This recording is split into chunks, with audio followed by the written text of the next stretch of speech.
Mr Speaker, can I begin my first contribution in this, the 51st Parliament, by just once more adding my congratulations, sir, to the speakers who have gone before me, to your own reappointment, as well as our presiding officers, sir, and obviously to Speaker David Carter and to Deputy Speaker Chester Borrows, and of course your new presiding officer colleague, the Honourable Trevor Mallard.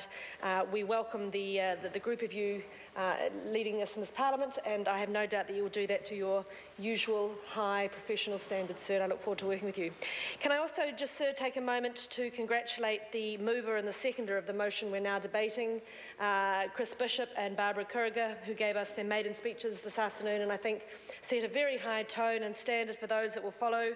And can I pass my congratulations to all the members of National and all parties who have been elected to this Parliament for the first time. So being sworn in as a Member of Parliament for the first time is a tremendous moment. It is a significant accomplishment that most New Zealanders will never get to experience. And what the Prime Minister said this afternoon in the function is absolutely right. Getting here, of course, is a tremendous accomplishment, but New Zealand will judge you and look to you in terms of what you do in your time here, and I know that they will all be dedicated in that mission. So just by way of introductory comments, I also wanted to acknowledge the incredible achievement of New Zealand being elected in the first round ballot to the UN Security Council. It is something that we should all be incredibly proud of, because it is the international community recognising and reflecting the very high regard in which this country is held, and that is a product of everyone in this House, everyone in New Zealand, and many people who have come before us, and sir, I think it does deserve to be recognised just once more. For me, it's a great privilege to be back, as it always is. I don't think any Member of Parliament ever goes into election or should ever go into an election with an assumption that they will be back. We put ourselves before the voters, we ask them for their support, and actually it's probably the only time in 3 years that we really get a performance review from our employers. I like to think that I have about 65,000 employers and so on, and I'm sure each of them has a view, and once every 3 years they get to turn up and express their view on how I've gone in supporting them, and I'm incredibly grateful to the people of Selwyn for once again being willing to support me to be here as their representative, and I will certainly renew my pledge that I made on my first day to work very hard in their interest and in the interest of all New Zealand. Mr Speaker, this afternoon, as the leaders kicked off the substantive part of this debate, I couldn't help but reflecting on Annette King, the acting deputy leader of Labour, saying, oh, well, this is just our 2002. Well, there's one significant difference, of course, that I just wanted to reflect on. National certainly went through a period of rebuilding in 2002, but that was 3 years after we had been removed from office. The next election, 6 years out, we were not only well on the way to coming back in, but we ran a very, very close run thing in the 2005 election. Here we are now 6 years after Labour is removed from office, and not only are they still rebuilding, it is getting worse. The dysfunction, the disharmony, the disjointedness, the disconnection, I think is stronger than it has ever been, and there is certainly a much longer road ahead than I think even they themselves are yet acknowledging. In the meantime, Mr Speaker, the National-led government is very clear that we are here, as the Prime Minister said on election night, to run a government for all New Zealand.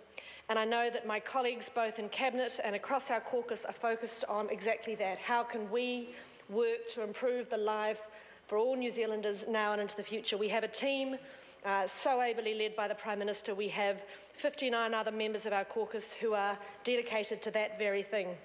And I have to say, Mr Speaker, that when we come back into the House and we take up our new positions, there's always a sense of both regret in terms of what you haven't got done and looking forward to getting done what you're getting done in your new portfolios. For me, it marks the end of my time as the Environment Minister, and I can tell you, Mr Speaker, that I look back on the 3 years that I served as Environment Minister with an immense sense of pride. There are still some jobs unfinished, and that is always the case, but I can look back and know that we have done more as a national-led government to really improve environmental management in this country than I think any other party in this House. There's a lot of rhetoric, Mr Speaker, in that space, but it's the national-led government who for the first time put in place national standards for freshwater management, who set up and gave effect to the recommendations of the Land and Water Forum, and, Mr Speaker, who had the courage to tackle setting up independent arm's-length environmental reporting after the disgrace of the Labour government in 2007 simply removing chapters that they didn't like. It is National that put in place the EEZ legislation to protect our oceans and to make sure that drilling permits offshore weren't simply the rubber stamp that they had been.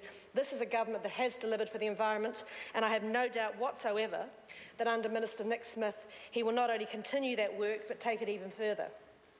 And in that vein, Mr Speaker, one of the challenges, of course, that we still have to complete is our work to reform the Resource Management Act.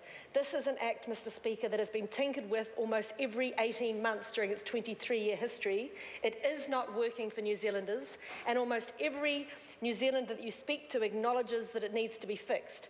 The difference, Mr Speaker, is that the National-led government has the courage to say if we want different results from the system, we have to be prepared to look quite differently at how the Act works. We are going to do that, Mr Speaker. We are not going to continue to see New Zealanders pushed out of the housing market, face higher costs in their food, fewer job opportunities, worse transport infrastructure outcomes across all of our planning decisions, because as a government we don't have the courage and the drive to stand up and make the reforms that need to be made, and I'm very much looking forward to supporting my colleague, the Honourable Dr Nick Smith, in achieving that.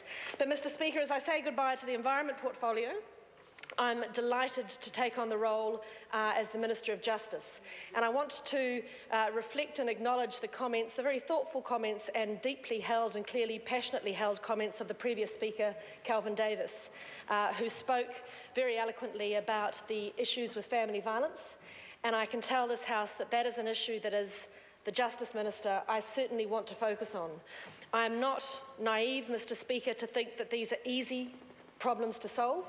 But I do not think that they will best be solved by a very partisan, divided, antagonistic approach within this House. The problems have to be solved through working together. None of us have all of the answers, and I certainly want to extend a hand to Mr Davis and his colleagues to work with us on tackling what is an incredibly difficult but the most important issues, one of the most important issues, I think, facing us in the justice system today. I think we can reflect, though, on the justice system and the work that's going on it, again, in incredibly good heart. We have, as you've heard this afternoon, the lowest crime rates in 35 years. We set ourselves a target of having crime reduced by 20% from 2011 levels. It's already down 16%. We wanted to see violent crime down 20%. We're on track. It's already down 11%. Youth crime, Mr Speaker, we set ourselves a target of a 25% reduction. We've already surpassed that. We've seen a 30% reduction already, and the reoffending rate that we want to drop by a quarter has already reduced by 12%. So there's lots to be proud of in the work that has happened, but Mr Speaker, we still do have much more to achieve. A big part of that, I believe, is continuing to have all of government agencies and those in the NGO sector working consistently across justice. The Ministry of Justice on its own cannot solve the problems, but we can work very closely with our colleagues in social development, our colleagues in police, in corrections, in education, in health, because as we've heard, these issues are not only desperately interwoven in their causes, the effects of them and the ramifications are felt throughout society and throughout generations. Mr Speaker, they are very difficult challenges, but we're not going to shy away from at least trying to work better on them. We have to do better. We have to make a difference for those New Zealanders who suffer serious sexual and domestic violence. Mr Speaker, I believe we can do better. Let me just finish with a word briefly on the communications and broadcasting portfolio. I'm so excited to be now in a position where we will be taking ultra-fast broadband out to at least 80% of New Zealand, that we'll be extending the rural broadband program by another $100 million and providing a $50 million fund to address mobile phone black spot coverage across New Zealand. Mr Speaker, connectivity is not the only thing that matters in ICT, but without it, nothing else works. It underpins the exciting economic future for New Zealand using the digital economy and digital transformation. We had a poor communications infrastructure in 2008. We are turning that around. New Zealanders are clever, innovative people. They show us that day in and day out. And Mr Speaker, this national-led government will ensure that we're supporting them every step of the way. Mr Speaker, can I close by once more congratulating all of my colleagues for being back in the 51st Parliament and to restating my commitment to work as we can across the House and with all New Zealand for a better New Zealand. Thank you, Mr Speaker. Point of order, Chris Hipkins. I was hoping the Minister would take another 30 seconds, Mr Speaker. I seek leave for the next member to begin their contribution after the dinner break, which is going to begin in about 30 seconds' time. Leave is sought for that purpose. Is there any objection? There is no objection. It's time for me to leave the chair. It is 6 o'clock. And this debate is interrupted. I shall resume the chair at 7:30.